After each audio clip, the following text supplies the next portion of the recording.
एक आदमी पुलिस वालों के हरकतों से परेशान हो चुका था।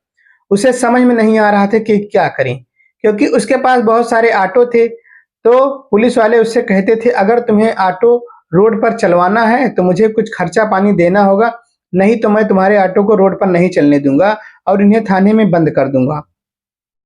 रोज की घटना से वहां परेशान हो चुका था। मजबूर होकर उसने जो है एसडीएम साहब को लेटर दिया और अपने न्याय की गुहार लगाई। जब एसडीएम साहब को उसका लेटर मिला तो एसडीएम साहब ने उसे अपने ऑफिस में बुलाया और पूरा मामला जानने की कोशिश की। जब वह व्यक्ति एसडीएम के ऑफिस में पहुंचता है और एसडीएम की कुर्सी पर बैठा देख एसडीएम को, वह चौंक जाता है और वह सोचने लगता है कि आखिर में यह यहाँ पर कैसे। दोस्तों, यह कहानी है उत्तर प्रदेश के मेरठ जिला की, जहां पर एक परिवार रहता था। उस परिवार में मोनिका नाम की एक लड़की थी। उसके जो पिताजी थे, वह लखनऊ में जॉब करते थे और लखनऊ में ही रहते थे। वह अपने माता के साथ में मेरठ में रहती थी और यहीं पर एक कॉलेज में पढ़ाई करती थी। उसी के कॉलेज में एक लड़का पढ़ता था जिसका नाम विवेक था। और विवेक भी बहुत अच्छा लड़का था और देखने में भी स्मार्ट और हैंडसम भी था। वह जो है विवेक से दोस्ती कर लेती है और जो है धीरे-धीरे यह दोस्ती प्यार में बदल जाती है और दोनों जो है शादी करने का फैसला कर लेते हैं। लेकिन जो है जो विवेक था वह दूसरी जाति का था। इस बात का डर विवेक को लगा रहता था कि कहीं जो है मोनिका के पिताजी हमारी शादी से इनकार न कर दें और मोनिका जो आज हमारे साथ जीने मरने की कस्में खा रही है, इससे कहीं जो है वह बदल न जाए। लेकिन मोनिका ने उसे भरोसा दिलाया कि विवेक, चाहे कुछ भी हो जाए मैं तुम्हारा साथ नहीं छोड़ूंगी और मैं शादी तुम्ही से ही करूंगी। धीरे-धीरे उन लोगों की स्टोरी आगे बढ़ती गई और ये दोनों जो है जीने मरने की कस्में के अलावा ये लोग अब एक दूसरे के बिना रहना भी नहीं चाहते थे।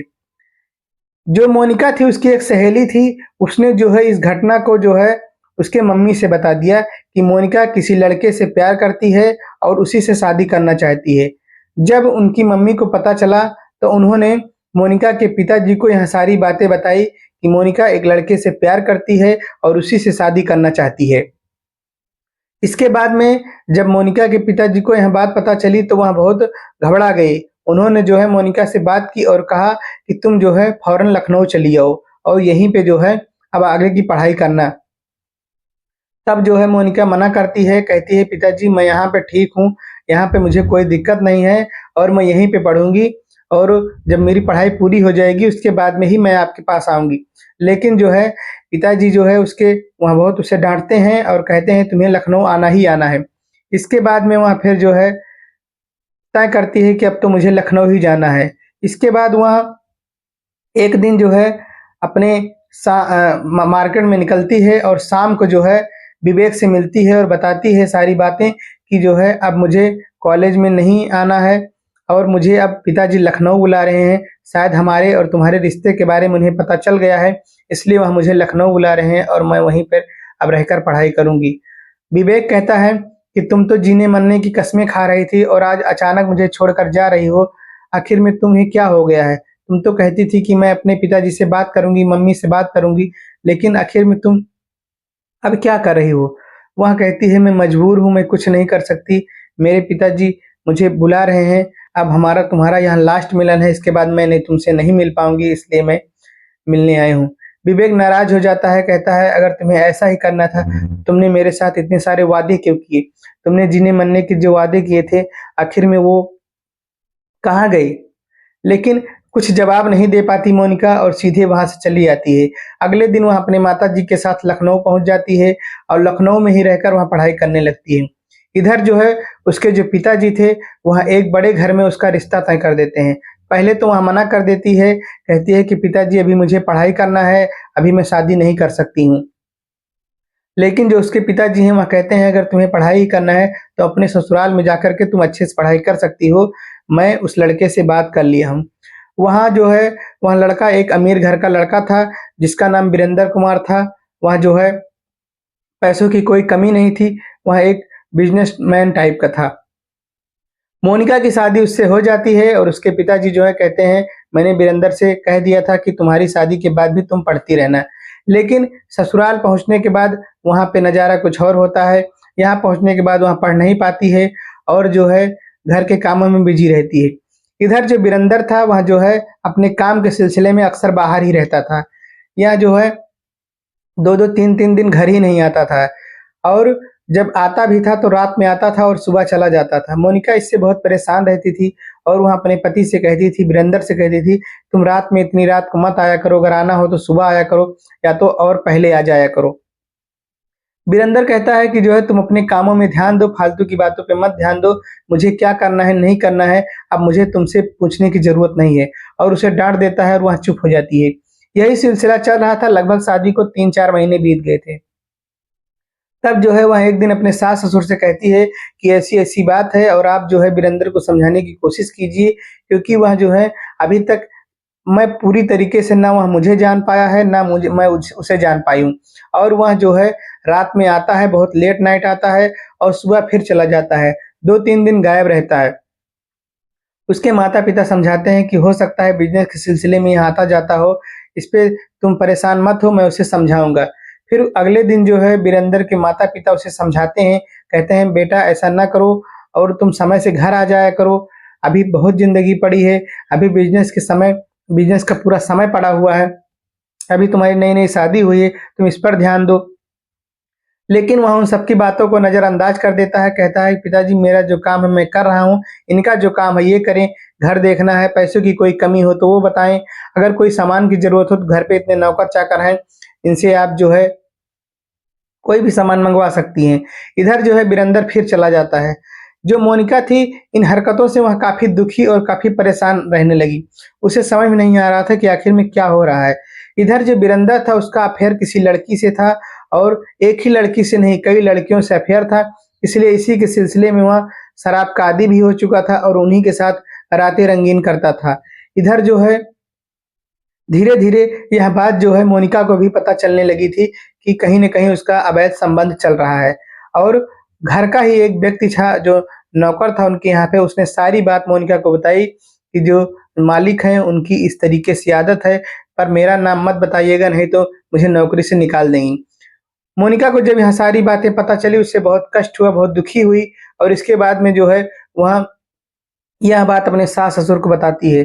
सास-ससुर भी कुछ जवाब नहीं दे पाते हैं क्योंकि वह अपने लड़के से बहुत मजबूर हो गए थे।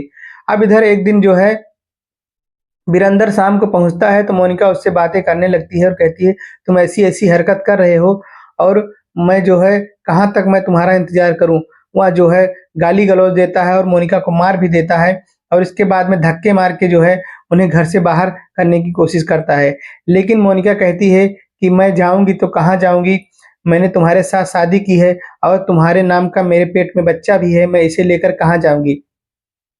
इसके बाद में वह काफ़ी नशे में था, उसके सास-ससुर भी आ जाते हैं, उसे समझाते हैं और उस दिन के बाद जो है, वह जो है थोड़ा शांत रहता है और इधर मोनिका जो है एक बेटी को जन्म देती है और जब बेटी का जन्म होता है, तो उसमें जो है वीरेंद्र का जो है कोई इंटरेस्ट नहीं रहता है, वह कोई भी लगाव नहीं रखता उससे, जैसे कि लग रहा है कि यह उसकी बेटी ही हो ही ना।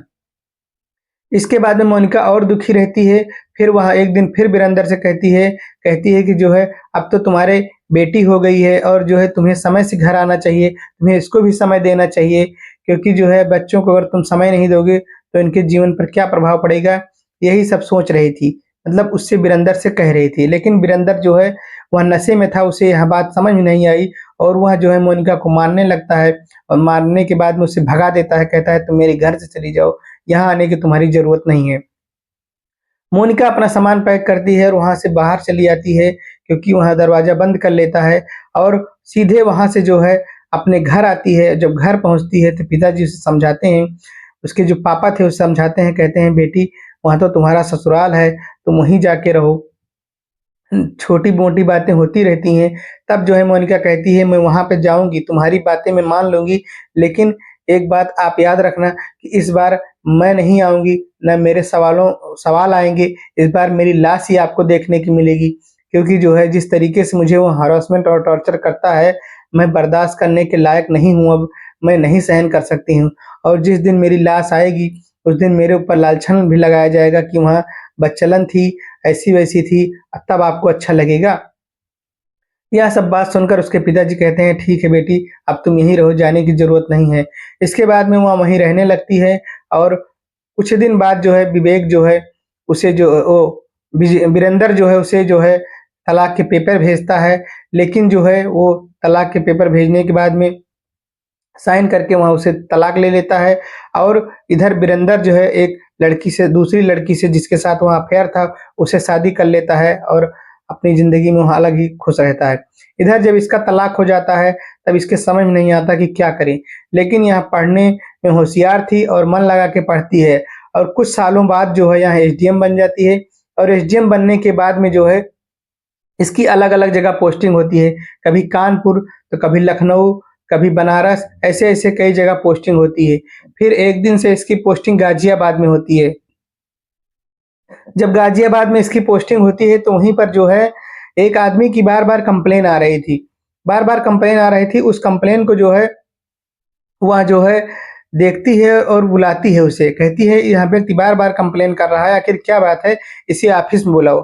तब वह व्यक्ति जो है ऑफ़िस में आता है और जब वह ऑफ़िस में आता है, तो एसडीएम मैडम को देख कर के वह जो है अपने बताता है कि ऐसी-ऐसी बात है, मैं ऑटो का मालिक हूँ, मेरे पास बहुत सारे ऑटो है और मैं रेंट पे इसे देता हूँ। लेकिन पुलिस वाले मुझसे रिश्वत माँगते हैं और कहते हैं अगर ऑटो चलाना है, तो तुम्हें कुछ रिश्वत देने होंगे, नहीं तो तुम्हारे ऑटो को मैं थाने में बंद कर दूँगा। इधर जो मोनिका थी, वह भी जो है विवेक को नहीं पहचानती, क्योंकि वह विवेक ही था जो उसके ऑफ़िस में था और विवेक भी उसे नहीं पहचान पाता। लेकिन मोनिका को लगता है कि शायद जो है यह विवेक ही है, क्योंकि उसके चेहरे से कुछ लग रहा था, लेकिन वह मास्क लगाए हुए था। और विवेक जो है मोनिका को पूर्ण रूप से नहीं पहचान पाता, क्योंकि उसका अब चेहरे का नक्शा ही पूरा बदल गया था, क्योंकि उसकी शादी हो गई थी, बच्चे हो गए थे। इसके बाद मोनिका कहती है तुम एक काम करो, पहले अपना मास्क उतारो। जब वह मास्क उतारता है, तब वह पूछती है तुम्हारा नाम क्या है? तो वह बताती है कि हमारा नाम विवेक है। तब वह पूछती है तुम कहाँ के रहने वाले हो? तो बताता है कि मैं मेरठ का रहने वाला हूँ और मैं यहीं पे आके अपना जो है करता हूँ, ऑटो चलाने का काम करता हूँ। तब वह कहती है कि तुम मोनिका को जानते हो? तब वह कहता है हाँ, मैं मोनिका को जानता हूँ। तब वह कहती है कि जो है मोनिका कौन थी? तब वह बताता है मोनिका एक लड़की थी जिससे मैं प्यार करता था। तब वह जो है कहती है कि मोनिका तो मैं ही हूँ। तब वह यह सुनकर हैरान हो जाता है और कहता है तुम यहाँ कैसे? तब वह अपनी सारी कहानी बताती है और कहती है कि जो है मैंने जो है तैयारी की और तैयारी करने के बाद मेरा सिलेक्शन हो गया और मेरी शादी भी हो गई है, एक बेटी भी है मेरे। तब वह कहता है कि जो है अच्छी बात है। मोनिका कहती है कि तुम्हारी शादी हो गई है? तो वह कहता है नहीं, मेरी शादी अभी नहीं हुई है। तब मोनिका जो है कहती है ठीक है, शाम को मिलना, मुझे तुमसे ज़रूरी काम है। इसके बाद में कहती है कि अब तुम्हें कोई परेशान भी नहीं करेगा। इसके बाद में दोनों शाम को मिलते हैं, जब शाम को मिलते हैं एक पार्क में, उसके बाद मोनिका कहती है कि जो है सारी अपनी दुःख बताती है कि ऐसे-ऐसे हो गया, मैंने अपने पति से तलाक ले लिया और जो है अब मैं अकेले ही रहती हूँ। तब जो है विवेक कहता है कि क्या तुम मुझसे शादी कर सकती हो? मैं आज भी तुम्हारे लिए जो है बना हूँ और मैं आज भी तुमसे उतना ही प्यार करता हूँ जितना मैं पहले भी करता था। मोनिका कहती है लेकिन मेरे पास एक समस्या है, तो वह कहता है कौन-सी समस्या? तो कहती है कि मुझे एक लड़की है और जो है वह जो है वीरेंद्र की है।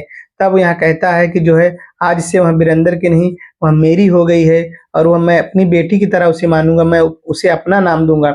इसके बाद दोनों खुशी से गले लगते हैं और उसके बाद में अपने घर आते हैं, अपने मम्मी-पापा को सारी बातें बताती है। उसके बाद में दोनों की जो है मंदिर में शादी हो जाती है और शादी होने के बाद में अच्छे से रहने लगते हैं। दोस्तों, यह कहानी आपको कैसी लगी हमें कमेंट में ज़रूर बताएँ। अगर आपको कहानी अच्छी लगी तो हमारे चैनल को लाइक करिए, शेयर करिए और सब्सक्राइब करिए। धन्यवाद।